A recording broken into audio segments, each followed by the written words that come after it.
Good morning, everyone. Today we are going to start with the chapter controlling, and this is chapter 8, controlling. You all know that controlling is the last function of the management.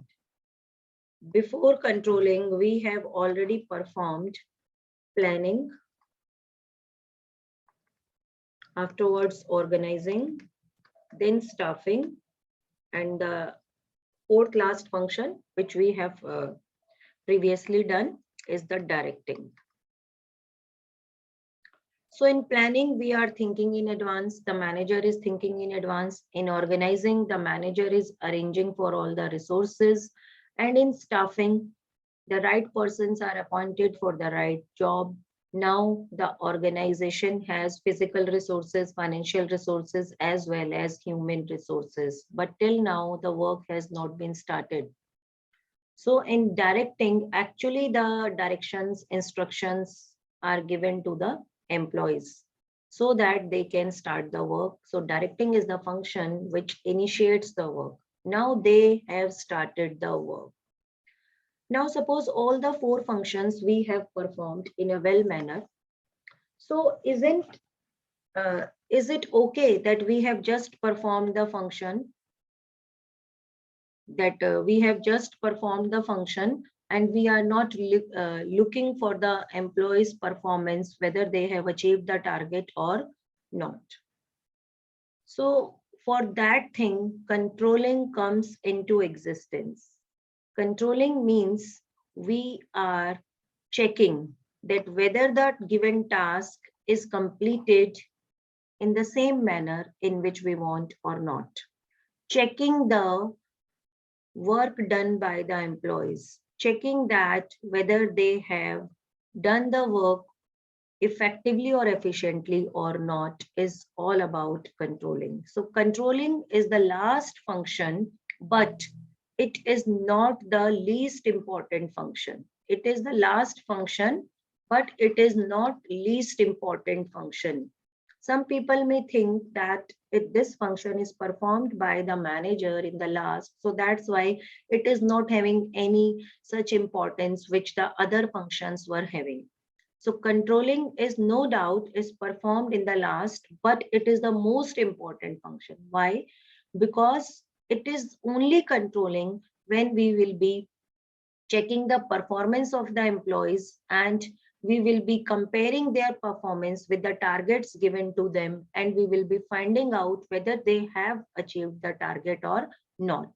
If not, then we will try to find out what were the reasons behind not achieving the target. Why we are trying to find out the reasons? So that the same reasons are not repeating in the future, and in future they are achieving the target. So target is achieved. So in controlling, we are not only doing just the comparison work, we are also taking the corrective measures so that the deviations are not repeated in the future. So this is all about controlling, and the same things we will be doing in the controlling as we have done in other chapters like meaning, process, importance, features. These are the four topics of this function: meaning, process, features, meaning, features, importance, and process. These are the four topics of this chapter, and this chapter will take only 2 classes, today and tomorrow. And the other topics, whatever are given in this book, are the COVID deletion. So one by one, I will be telling you all the topics which you have to delete from your book or you have to cross. Okay, so what is controlling? Suppose I am giving you 5 questions to do in a period of 40 minutes. So this was the target in front of you, which you were supposed to do 5 questions in a period of 40 minutes. So if the period is over and I have not checked your work, it means I have not controlled you. So few of the students may have done and few may not have done. So there was no appreciation for those students who have done, and there was no punishment for all those students who have not done. So it means I have not done or performed the function controlling. I had just given you the target, and I have even not checked whether you have achieved the target or not, and what was your problem while achieving the target. So all these things are done in controlling. When I will be doing controlling means I have given you the question, 5 questions to do in 40 minutes. After 40 minutes, I am checking the questions of each and every students. And I am checking that how many of you have achieved the target and how many have not achieved the target. So all those who have achieved the target, I will be giving them appreciation. I will be doing clapping or any small gift I can give to you because you have achieved the target. But all those who have not achieved the target, I will first try to find out the reason why they have not achieved the targets. They may be facing some problems, conceptual problems, or any other problems. So I will try to remove all those problems so that next day when I will be giving them numericals or the questions, they are also able to achieve their target. So this is all about the controlling. Same things are done by the manager in the business, supervisor in the business, whether the employees have done the target, completed the target or not. So this is all about, in short, the controlling. Now I'm going to the exact meaning of controlling.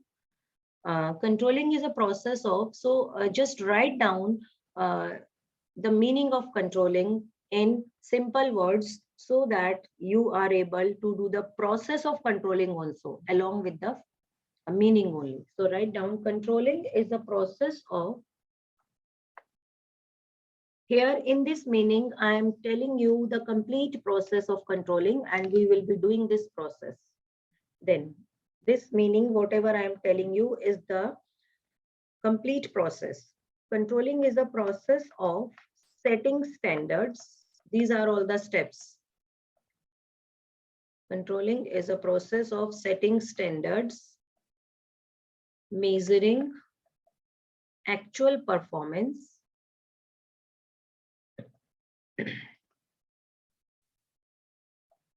measuring actual performance, comparing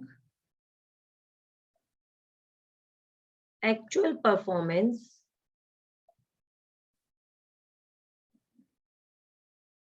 with standard performance. Standard means target. Standard performance. Comparing actual performance with standard performance. Finding deviations. Finding deviations and taking corrective action.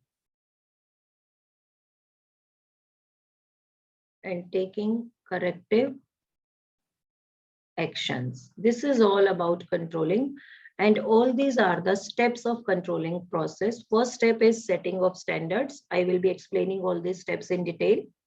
This is the first step.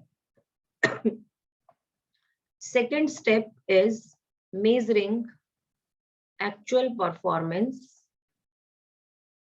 This is the second step, measuring actual performance. Then third step is comparing actual performance with standard performance. This is the third step, comparison. And then finding out deviation. Actually, this is not a separate step. Finding out deviation, write one more thing here, add one more thing here. Finding out deviations and finding and analyzing deviations. Right here, analyzing. Finding and analyzing deviations. In this step, actually, we are trying to find out the deviations. Deviations means whether we have achieved the target or not. If not, then how much the target is short. Suppose an employee was given to produce 100 units and he has produced only 80 units. So it will be known as deviation, negative deviation. Okay, he has achieved 20 units lesser target. Then analyzing the deviation means we will trying to find out why the deviation came. What is the reason behind the deviation? Then finally, in fifth step, we will be taking the corrective action. Corrective action means we will be taking we will try to remove the root cause of the deviation. Suppose the worker was not able to achieve the target. Why? Because there was a power breakdown again and again.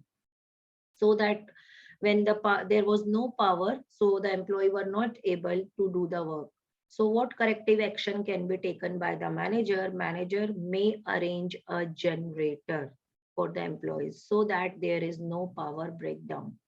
So any feasible corrective action will be taken. So this is all about controlling and the complete chapter.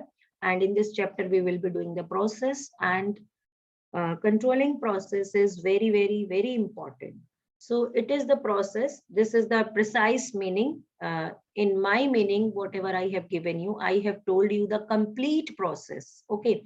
So this is the precise meaning, in which controlling is a process through which management ensures that the work is done according to the plans. Work is done.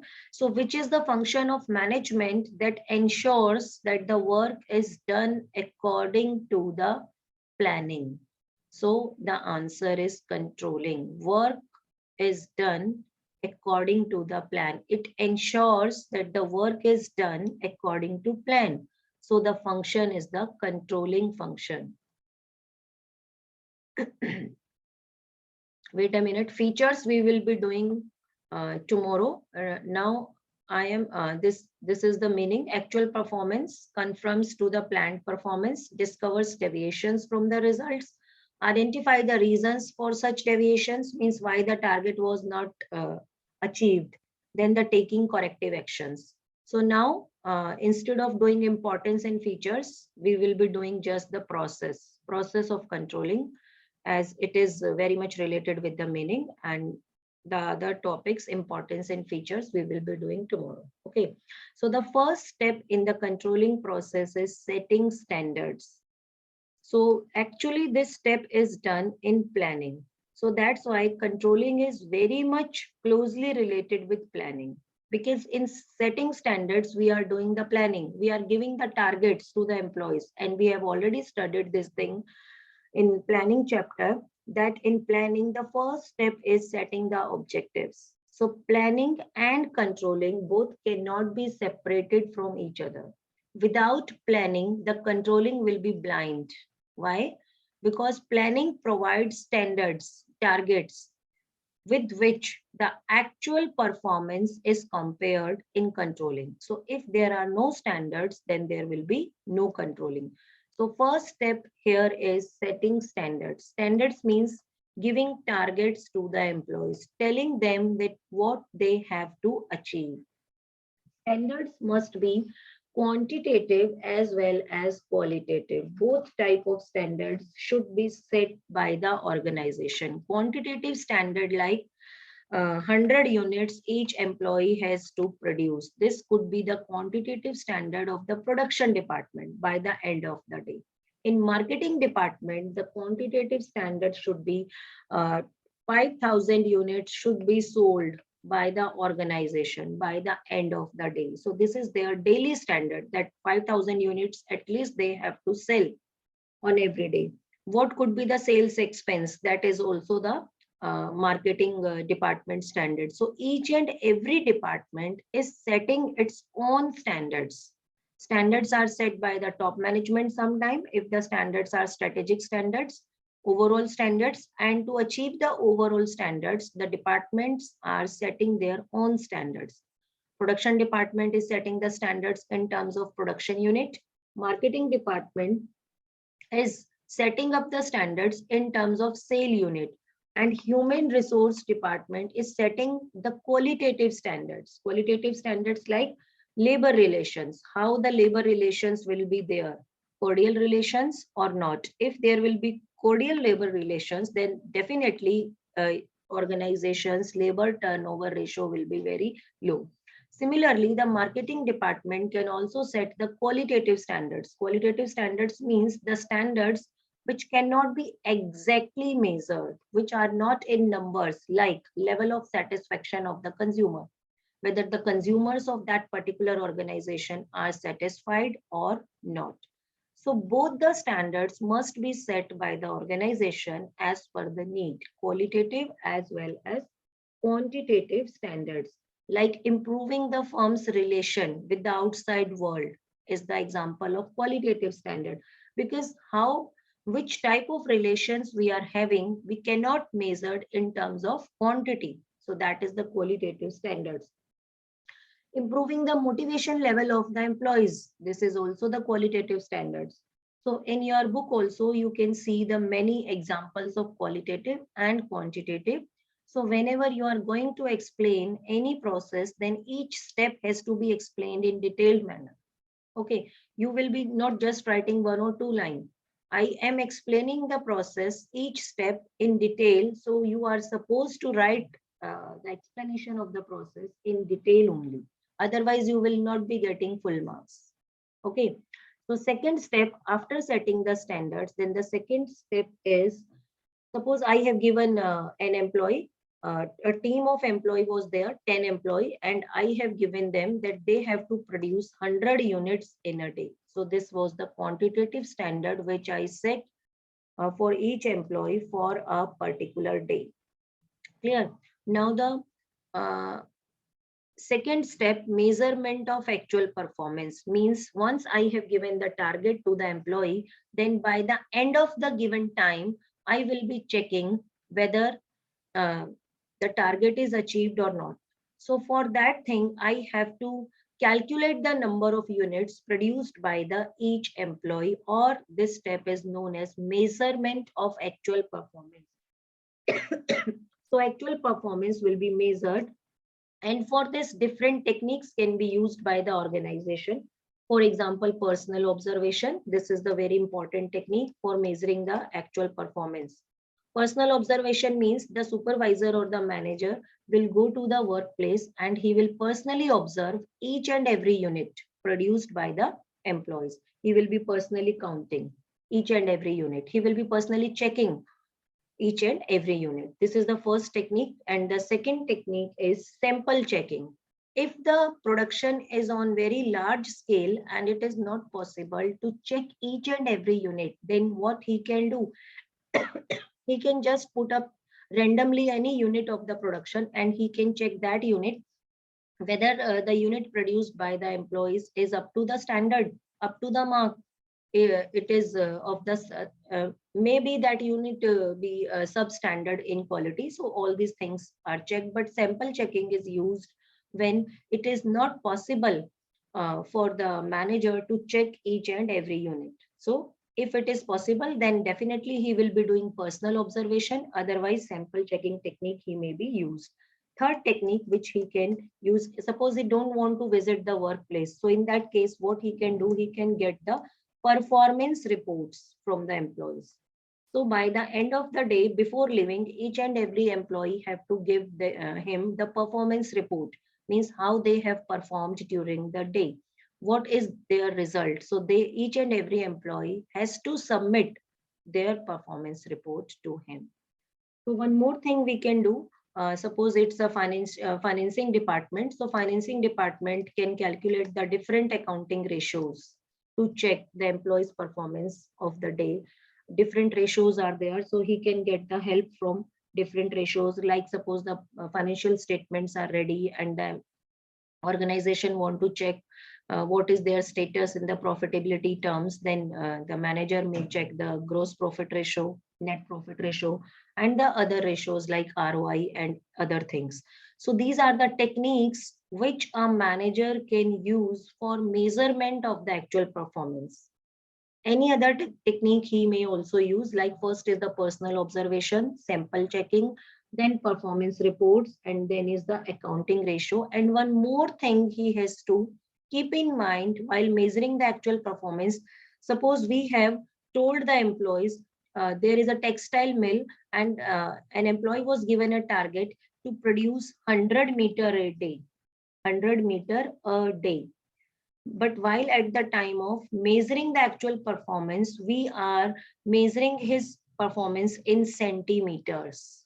So it means the two units are not same. So whenever we are doing the comparison as well as we are measuring the actual performance, then the actual performance must be measured in the same unit in which the target was given. Suppose we have given them target in dollars and we are measuring the performance in rupees, then we will be not in a position to tell whether the target is achieved or not. So the unit must be same. This is very important thing which you have to mention,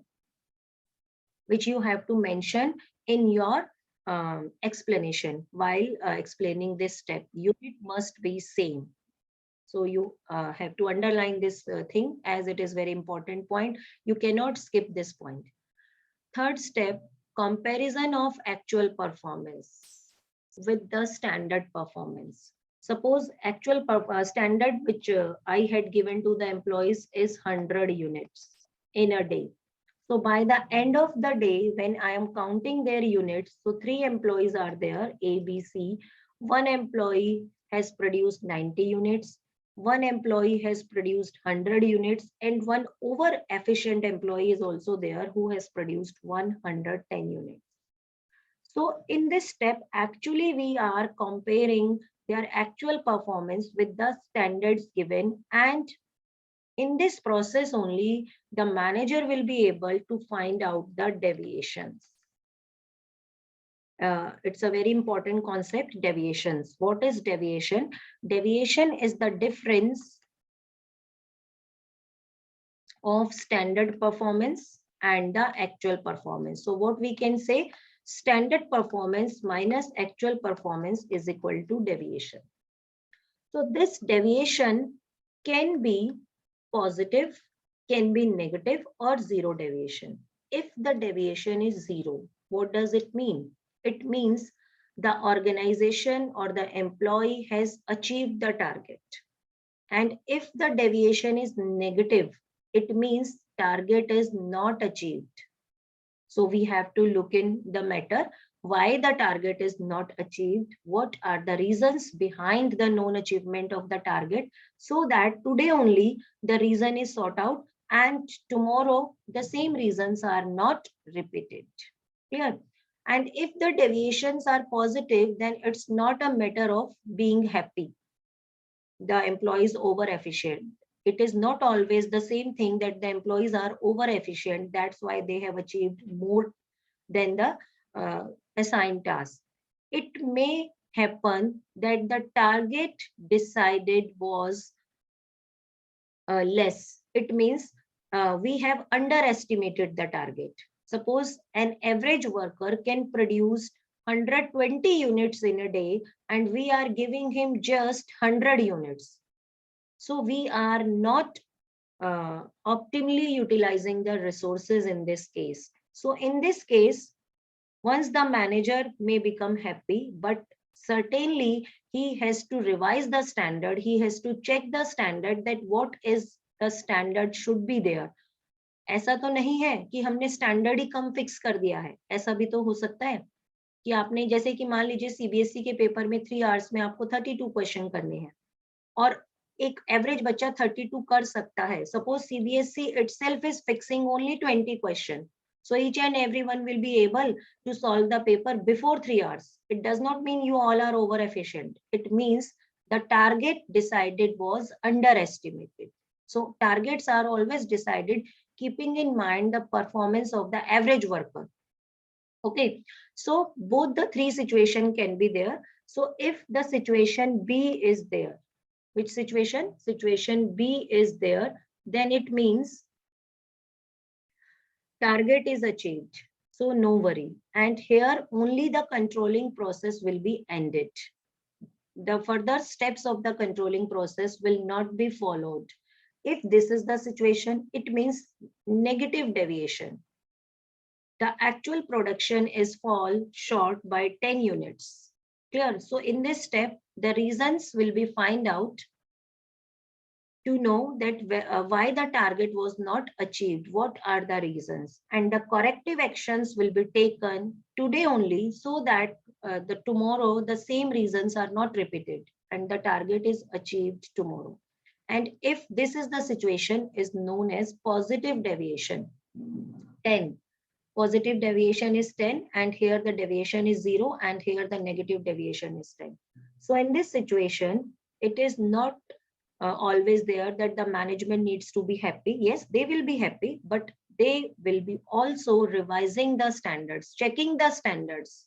ऐसा तो नहीं है कि standards underestimate हो गए हैं, that's why each and every worker is doing more than the given performance. So this is very important step, comparison of actual performance with the standard performance. And in this step, we will be finding out the deviations. And here I told you, if these deviations are 0, it means achievement of target. And if the deviation is negative, it means non-achievement of the target. So in this case, the root cause will be find out. And if this deviation is positive, it means we have to recheck the target.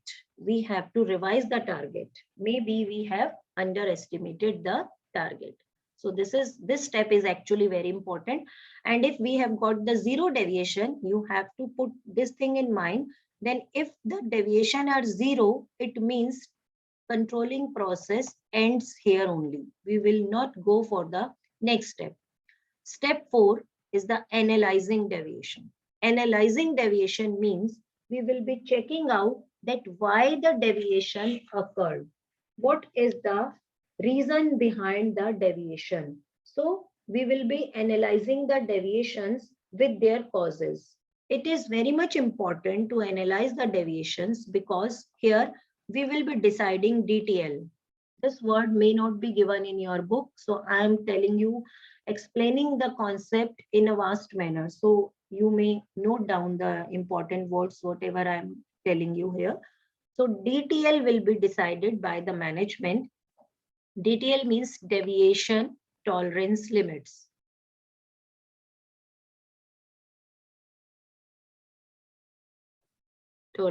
Tolerance limits. So we know that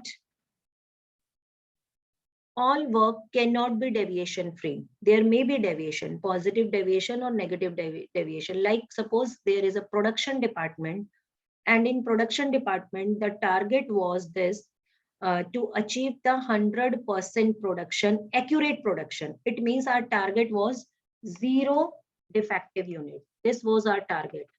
But this is not possible in any of the situation. There may be defective units. हम कितनी भी कोशिश कर लें, कुछ तो defective units होंगे ही होंगे. So here we have to fix this deviation tolerance limit. Suppose 2% is the deviation tolerance limit. 2% deviation tolerance means कि अगर आपके 100 में से 2 units defective है, then it is okay. Why? Because 100% defective free units cannot be produced. Due to raw material, due to machinery, due to workers, or due to any work environment, there may be some of the defective units. So it is okay. There is no need to take tension. Our deviation is within the deviation tolerance limit. So आप आगे का step नहीं करेंगे अगर within the deviation tolerance limit है. Now suppose the correct units are 90 and defective units are 10. It means this deviation has crossed the deviation tolerance limit. So when the deviations will be crossing the deviation tolerance limit, then definitely you have to take the step to rectify that deviation. Otherwise, on the next day, it may increase. And this technique is known as management by exception. Write down. It's a very important 3-marker question. Management by exception. What does this technique say? To analyzing deviation, there are 2 techniques, management by exception and critical point control. तो जब भी आप ये step explain करेंगे, आपको इन 2 techniques के बारे में बात करनी होगी. कौन सी है वो 2 techniques? MBE, which means management by exception, and the other technique is critical point control, CPC. जब आप ये एक्सप्लेन करेंगे ना स्टेप, तो दोनों टेक्निक को आपको एक्सप्लेन करना है. Management by exception says that an effort to control, write down, it's a phrase, an effort to control everything. An effort to control everything may end up in controlling nothing. May end up in controlling nothing. It means अगर हम कोशिश करेंगे सब कुछ control करने की, तो हम कुछ भी कंट्रोल नहीं कर पाएंगे. So that's why limits are fixed, so that the deviations within these limits are ignored. हम उसको कंट्रोल नहीं कर सकते. But the deviations which are beyond the limits will be tried to control. So that's why it is said about this technique that the management should not try to control each and everything. In that case, it will be not able to control anything. So always it has to decide the deviations, two type of deviations, major deviations and minor deviations. So if the deviations are minor, then these deviations can be ignored. So minor deviations means the deviations which are within the deviation tolerance limit.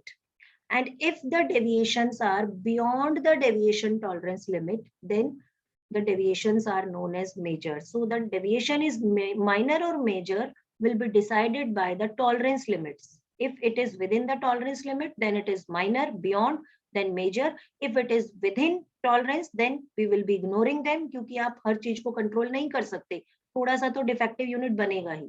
And if it is beyond the DTL, then we need to really take the corrective action. Clear?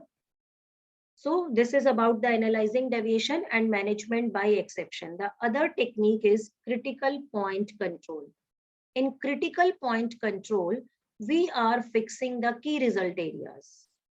I hope कि अभी